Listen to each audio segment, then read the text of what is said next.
Welcome to the Quiet Past. Today we will talk about the Christian Crusades. In the autumn of 1095, a French pope stood before thousands of nobles, knights, and common folk in a field outside Clermont.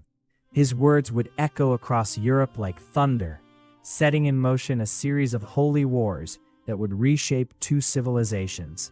What drove ordinary people to abandon their homes and march thousands of miles toward an uncertain fate? What transformed merchants into warriors and pilgrims into conquerors? The story begins not with battles or bloodshed, but with a single desperate plea for help that would ignite the imagination of medieval Europe. To understand the Crusades, we must first journey back to a world where faith and politics were inseparable, where heaven and earth seemed to touch at every corner of daily life.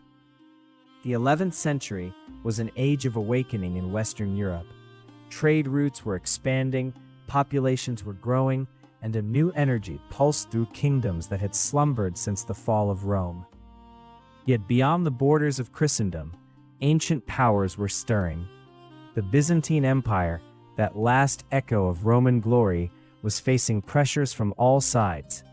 To the north, fierce nomadic tribes pressed against their frontiers. To the east and south, the rapidly expanding world of Islam had transformed the political landscape of the Mediterranean. Jerusalem, the most sacred city in Christianity, had been under Muslim rule for over 4 centuries. For most Europeans, it existed more as a distant dream than a real place they might ever see. It was into this world that Emperor Alexios I Komnenos of Byzantium sent his fateful message to the West. His empire was crumbling under the weight of Turkish invasions, and he needed mercenaries, skilled Western knights who could help him reclaim lost territories. But when his plea reached Pope Urban II, something extraordinary happened. The Pope saw an opportunity that went far beyond military assistance. He envisioned a great unifying cause that could harness the restless energy of European nobles, channel the growing religious fervor of the age, and perhaps heal the centuries-old rift between Eastern and Western Christianity. On November 27, 1095, Urban II stepped before the crowd at Clermont and delivered what would become known as the papal call that would unite all of Christendom. His words painted vivid pictures of Christian suffering in the East, of holy places defiled, of fellow believers crying out for salvation. He promised complete forgiveness of sins for those who took up the cross, transforming what might have been a simple military expedition into a sacred pilgrimage. The response was immediate and overwhelming, far exceeding anything the Pope had anticipated. But as Urban's words spread across Europe, they took on a life of their own, growing and changing as they traveled from village to village, court to court. What had begun as a carefully crafted political and religious message became something wilder and more unpredictable.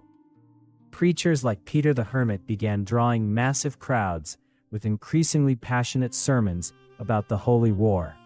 Common people, farmers, craftsmen, even women and children began taking crusading vows alongside the knights and nobles. The very success of the call created new problems. How would such vast numbers be fed and organized? Who would lead them? What would happen when Western Christians, who had lived their entire lives in relative isolation, suddenly encountered the sophisticated civilizations of the East? The answering armies that began forming across Europe were unlike anything the medieval world had ever seen. They were driven by genuine religious conviction, but also by dreams of wealth, adventure, and escape from the constraints of feudal society. As these diverse groups began their long journey toward Jerusalem, no one could predict whether they would find salvation or destruction, whether they would unite Christendom or tear it apart. The papal call that would unite all of Christendom succeeded beyond Urban II's wildest dreams, but in ways he never could have foreseen.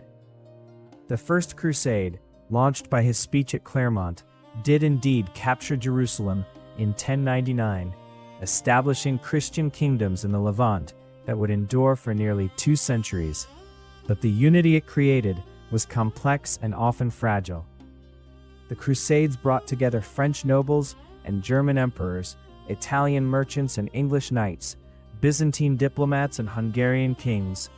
They created new forms of international cooperation, from the military orders like the Knights Templar to the banking systems that financed long-distance warfare.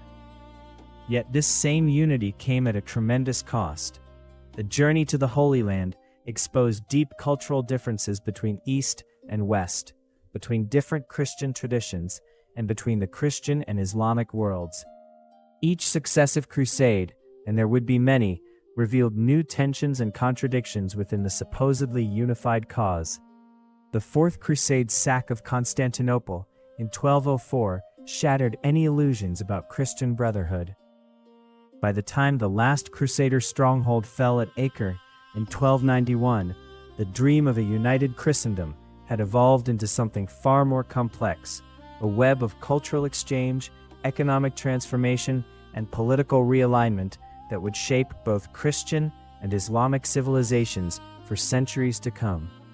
The Crusades ended not with a single dramatic moment, but with a gradual recognition that the world had changed beyond recognition. The Europe that had answered Urban's call was gone, replaced by something more sophisticated, more connected to global trade and politics, yet also more aware of its own limitations. The Islamic world, too, had been transformed by centuries of conflict and contact with the West. Both civilizations carried forward new technologies, new ideas about warfare and diplomacy, new forms of art and architecture that blended Eastern and Western traditions. Perhaps most importantly, both had learned that the dream of total victory over the other was an illusion. The future would require not conquest, but coexistence, not the unity of a single faith, but the complex negotiations between different ways of understanding the world. In the quiet aftermath of the crusading era, a new chapter of human history was beginning to unfold.